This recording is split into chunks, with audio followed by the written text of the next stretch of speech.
masih sakit lho yo. Nang masih sakit kok yo suwi banget durung kemokono kapan kini lho yo.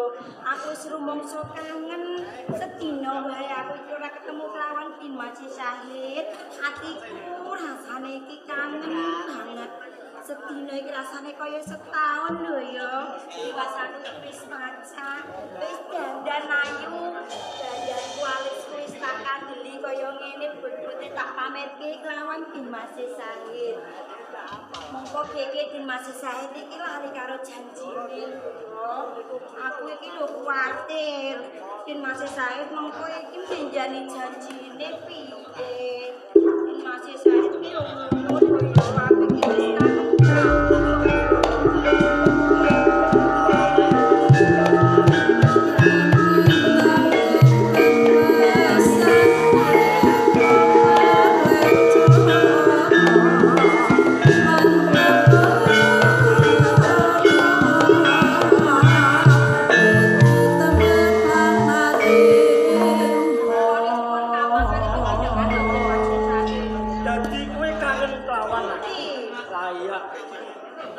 wis saka sakjabane omah iki mau kowe genang keng tanpa ruang jebul nggonmu genang-gening kuwi ngrasani kelawan aku menika leres Den Mas kula niku kanthi rawe panjenengan kula niku sedina mboten ketemu jenengan rasane kaya setahun saestu niku lho rum lah nggih yen kowe duwe rasa sing kaya ngono aku ra maido mergo kabeh numratandhakake gedhening rasa tresnamu kang tumanduk lan ora bedane pun kakang Mbak.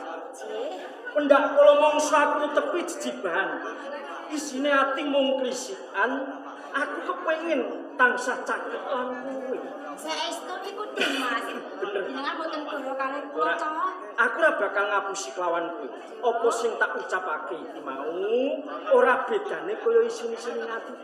Yen to kados ngaten monggo dipun buktekaken Den Mas. Oh kaya ngono. Ya, lah. Masih sakit. Mergo aku tresno kelawan kowe. Ora ketang mung kowe sak kepasan bakal tak buktekke. Karepen kowe percaya lamun kowe jagat iki ra ono bocah wadon sing bisa sesandingan kelawan aku. Masih sakit.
Aku kanggo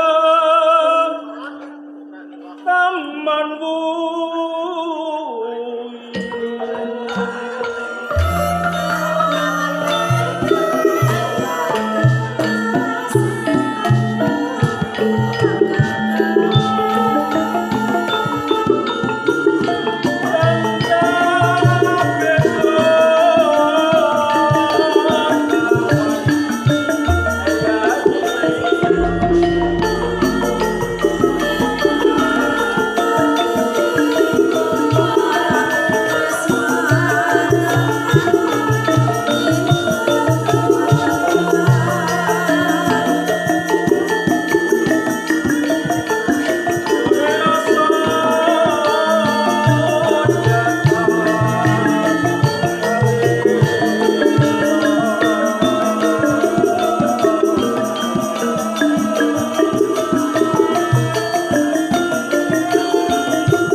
kula suwun Den Mas, kula niku saged cedhak panjenengan kadis ngaten. Tenan ku. Nggih. Kang sang rembug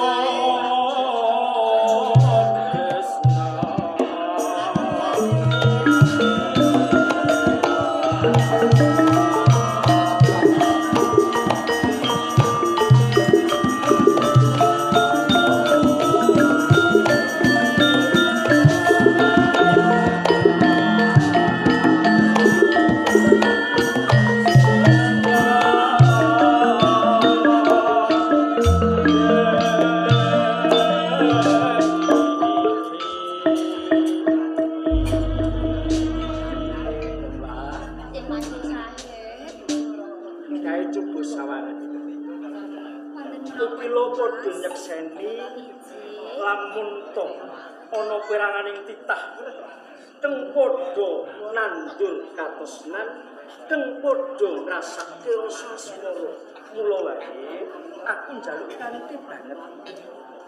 Buka lawange atimu papan tresnane Kakang sabun ngalami aja nganti mengkune ana tresnane priya liya sing bisa sumandhing lan Den Mas Sahet. Panjenengan niku mboten usah. Roma!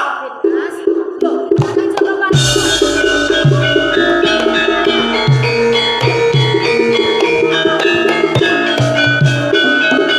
Ana perkara kon kene iki dadak takon ana apa? Lho, perkara apa to Kakang? Piki lali apa etok-etok lali? Piki wis dipacangke karo aku sedelok meneh. Aku dadi manten karo kowe. Lah kok kowe malah cedhak karo lanang ya karepmu iki piye? Perkara kuwi to Kakang. Lha iya wae. Lho, salahmu dhewe. Salahku. Lho, sing dijodohke iki sing jodohke lak bapak to? Bapakku. Sing dijodohke aku lah aku Iya. ora seneng karo sampean. Ono sampean rabi karo bapak, aku seneng karo Den Mas Sahet. Den Mas. Ono rabi karo bapak. Lah wong sing dijodohke ora seneng kok salahmu Kok dhewe. enak temen tembungmu. Mas, Roma, piye to Kakang? tak rewangi kaya ngene saben dina aku ngewangi nyambut gawe karo wong tuamu. Bobote aku seneng karo kowe, aku pengen omah-omah karo kowe. Lah kok malah kowe nglebokne bocah lanang liya. Lah salahmu dhewe Kakang, aku ora tresno karo sampean sing tak tresnani iki Den Mas Sahet lho yo. Lho. Bisa. Bisa. Ngene kok milih ngono edan kok. Milih iki to panggih. Oh, bagus iki. Oh, sampean kae ae. Kakak deksa lah nggih to. Ati kok rengkap nyawang wong wadon sing ditresnani cedhak karo lanang liya. Kene. Aku dhewe ati kok digoreng-goreng.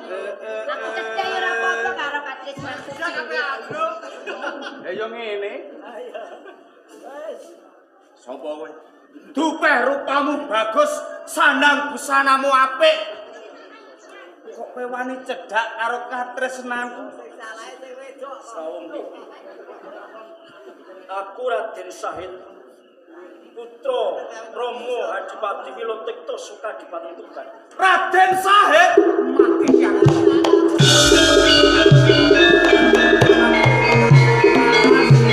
Mboten maneka sikile panjenengan kok Raden Sahet putra kaen wonten kadipaten Ora apa-apa. Putra sesembahan. Aku ndak takon sapa jenengmu. kula panggung. Saka panggung. Nggih. Aku krungu lamun to kowe ngumpah lawan Romlah. Mergo Romlah iki calon bojomu. Pancen saestu Romplah niku calon bojo kula. Sedhela meneh kula niku dadi manten karo Romplah ben. Ora lila lamun to Romlah iki cedhak lawan aku. Kula nggih boten. Kula sampun tresna kalih Romplah kok. Panggung. Nggih.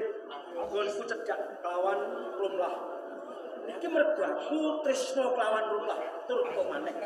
Aku mau wis ngiket janji lamun toh aku kepengin mangun bali wisma barengan kelawan Romlah. Mula kengso iki pira borampen sing kok nggo nyepakake anggonmu bakal dadi manten kelawan Romlah.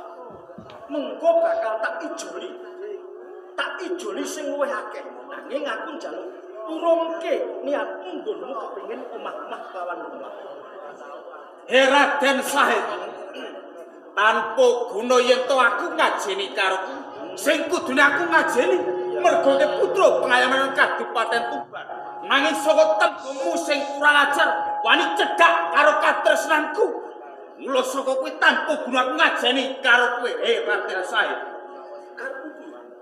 Yen sampean ora bisa pisah karo Romlah, kapeksa aku bal wani karo Raden Sahid. Tanggung Wani cah lanang. tak regani wani. Ing atas kowe bocah sapa desa. Kowe wani putra sembahan saka Tuban. Ayo, Satenane aku ora wani mergo tumindaku sing kurang ajar.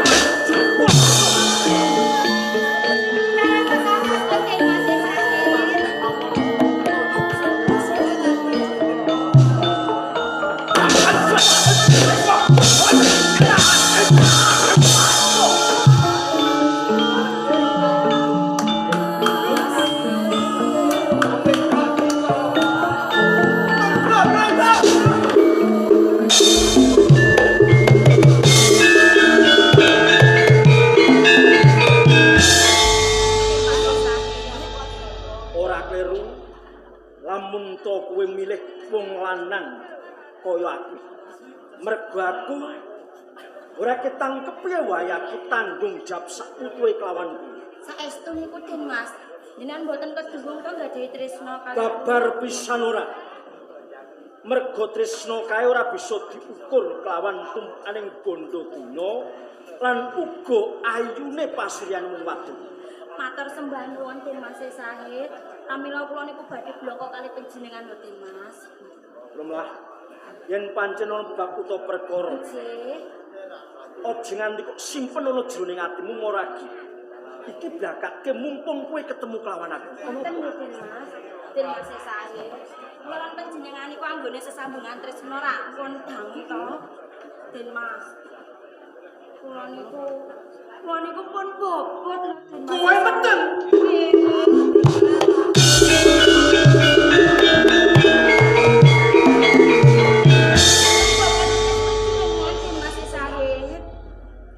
Gonmu kondo iki ra kowe mung guyon. Oh, saestu kula mboten guyon iki Den Mas. Kowe ngapusi kelawan aku. Mboten kula pun bobot titis panjenengan. Saestu niku nggih Den Mas. Kula nyuwun tanggung jawab panjenengan nggih Den Mas Sahid. Piye?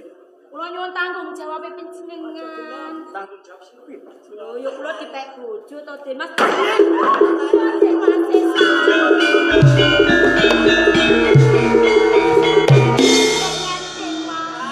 Omah, pancen aku ora bisa nyelak marang tumindak. Yen menawa aku tahu cara masuro bareng lan kowe. Nanging sing tak karepake. Aja nganti ono tukul wiji ono jroning gua garta. Ning bareng ono kedadian, kowe meten. Jur kowe njaluk tanggung jawabku mongko. Katemben wae ana bocah pengumuman sing jeneng panggung. Iki teko ning papan kene. Dheweke uga ngaku lamun kae calon bojomu. Bisa uga ngono meteng kae lawan bocah lanang liya. Jur kowe ngaku Boten Den Mas Saestu kula niku bobot kali panjenengan Den Mas Sahid. Omah. Panjenengan bobot janji. Jare panjenengan panjenengan kula lan ora isin Den Mas bisa kandos. Oh. Den Mas Sahid. Lamun tak gelem ngakoni bayi sing kok gebor. Esuk bakal bisa ngangkat derajat. Bisa mulyake aku. Mergo kowe dipek bojo kawan kula sesembahan Kabupaten Tuban. Ayo.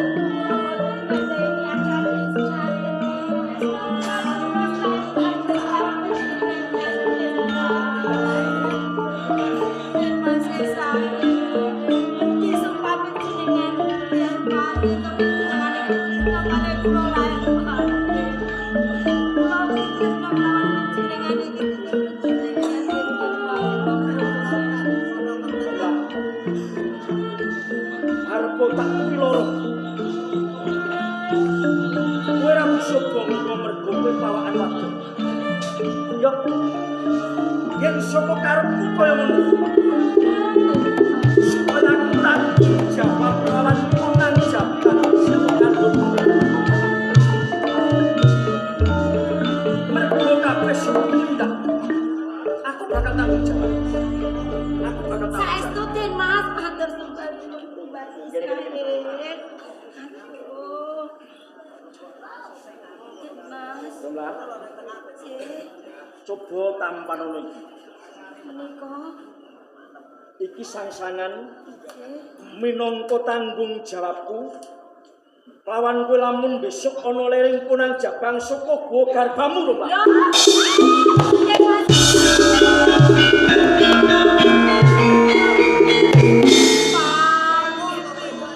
Ayo.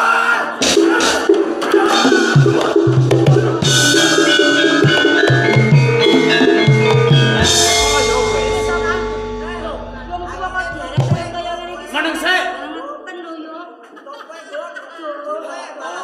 Cilaka piye? Kowe iki edan mangan semir lho kowe iki nglangkai oyok memang edan ora iso ngawiti to piye? Lu wong tuwa kok mbok arat-arat. Lah ngene. Sampeyan ngarani kula edan. Lah ngene. Ora waras. Ya, sing edan ya sampeyan. Iso ngarani mara tuwa edan. Sampeyan iki ra kuat jajan. Ora kuat badhok nek ora adol anake sampeyan yo. Wis sembrodo. Enak tenan ngucap. Nalika semono sampean wis jodoke aku karo romplah. Bakal omah-omah. Aku ora lali lek kowe calon mantuku. Calon mantu? Iya. Kondi tu. Mantelo wong. Lha kok mantelo wong? Piye? Tak rewangi saben dina aku ngewangi sampean nyambut gawe ning sawah. Saben aku esuk menyang ning sawah, jebul yen awan romplah lebokno wong lanang. Karo awas. Lambemu. Kowe jeplak tembung sing ati-ati. Aku ki sapa? Aku ki bapake Romlah. Bapake Romlah. Anakku kuwi bocah lempeng galeng ora tau metu kok. Romlah kuwi bocah wadon lempeng galeng kondi lempeng. Nek iso ngarani Romlah kurang ajar kowe ora iso mbukteke ta. Entemi kowe sampean ngajak apa tak ladeni yo dina iki. Romlah wis seneng karo lanang liya wis lebokno wong lanang liya sing dilebokno kowe. Lah yo ngene. Lah umpama aku sing mlebu aku ora nesu, mesti aku iya ndiyang.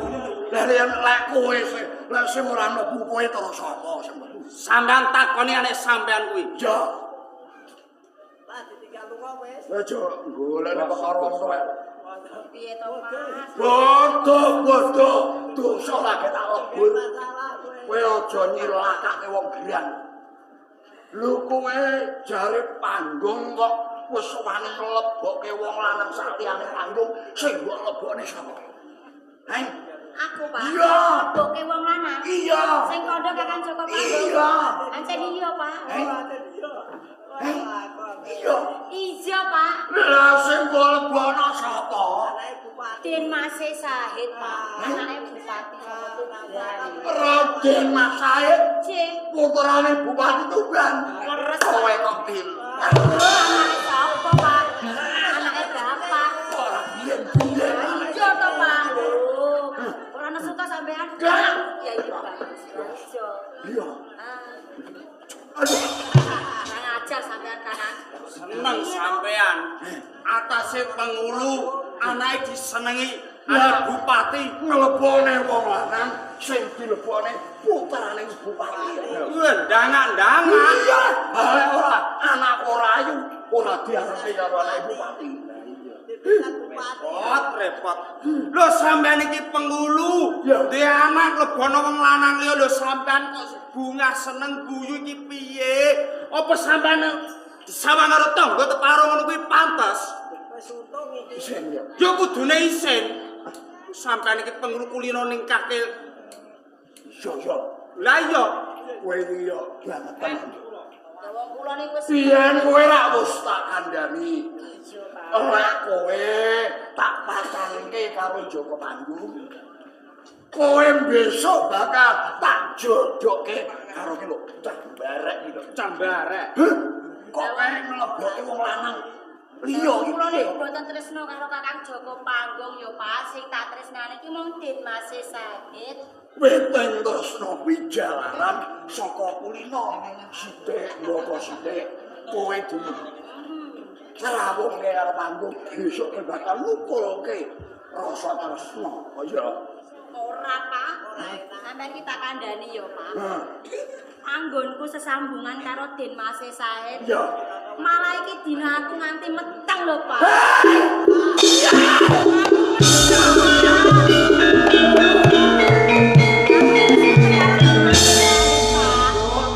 Iya, aku wis kebaca tresno tak wene Aku ben usul mbokmu wes. Coba sampeyan iki wong tuaku wong siji-siji Lho, kowe iki maju piye? Wong aku kebaca tresno yo, Pak. Bapakku pengulu. Kowe wis tak goleke calon bojo, karek ngresmekke. Kowe dina iki isih prawan. Lho, lek kowe meteng terus wilange wong tuwa iki piye? Wong jeneng wong meteng iki saya suwe saya gedhe. Lek bobo tamu gedhe. Lek nganti tangga teparo ngerti. Lho, bapak iki padha mbok labur umur. Mula aku njaluk tulung karo sampean yo, Pak. Aku ki tinggali Den Mas Sahid iki, Pak. Den Mas Tinggali apa? Sahid iki lho. Ya. Sang-sangan dheweke mau tanggung jawab karo aku, Pak. Lah iki nggo apa iki? Iki kanggo bukti, Pak. Yen Den Mas Sahid iki tresno karo aku nanging dheweke mau tanggung jawab. Kang sepurane yo, Kang. Kakang Joko Panggung. Gong, Piye? Wis yo Kang balen. kowe calon mantu sing barek yo, Le. Calon maratuwa njaluk tulung. Njaluk tulung apa? Reh dene anakku wis kadung meteng. Kowe aja nesu. Aku rentuk nesu. Aja nesu ning malah enak kowe pindhah aku. Lah kok bisa Lho kepenak? iya to. Manggon ngendi kepenak? Ngene lho, Le. Sadurunge kowe tak resmekke karo anakku. Iya. Anakku saiki wis meteng. Wis meteng. Lah, kowe besok ora usah gawe anak, ning anak apa? Anak dadi duwe putu. Dadi aku ora usah gawe wis Ya. dadi. Dadi Sampeyan kare momong. Momong. Angge-angge orang-orang. Lah kamu Ora melu gawe melu ngomong. Ora apa-apa. Enak sampean keploro kula. ngono. Lho iya no. Aku kok dadeke tutup liwat. Sampean ora sida wirang. Lah aku dadi wong lanang kaya apa? Wis Kakang Joko Panggung ora Lah, njaluk ngapura. wis kebacut ngene iki terus piye? Mergo iki wis kebacut anake sampean iki wis meteng. Ya. Cetha sampean iki bakal wirang. Lah ben ora wirang. Ya. Sampean njawab pengadilan Kabupaten Tuban. Nang Tuban. Iya. Nang golek nang Tuban kanjenge Tuban ora percaya karo aku. Ana buktine sang-sangane kuwi. Kowe ya kudu nyekseni. Hah? Kowe ya kudu nyekseni. Aku kudu melu Yo nyekseni. iya ta kowe calon mantu. Lah iya ngene. Heh. Wis keploro tok. Wis to Kang. Ya kowe kuwi. Ya wis. Aku njaluk ngapura. Nek sampean njaluk tulung kaya ngono, Nah. aku sago ngancani sampean munggah kabupaten. Ngono tenan ya, Cok. Iya. Matur. Mergo aku ora trima tumidahe Raden Said. Ya. Ayo.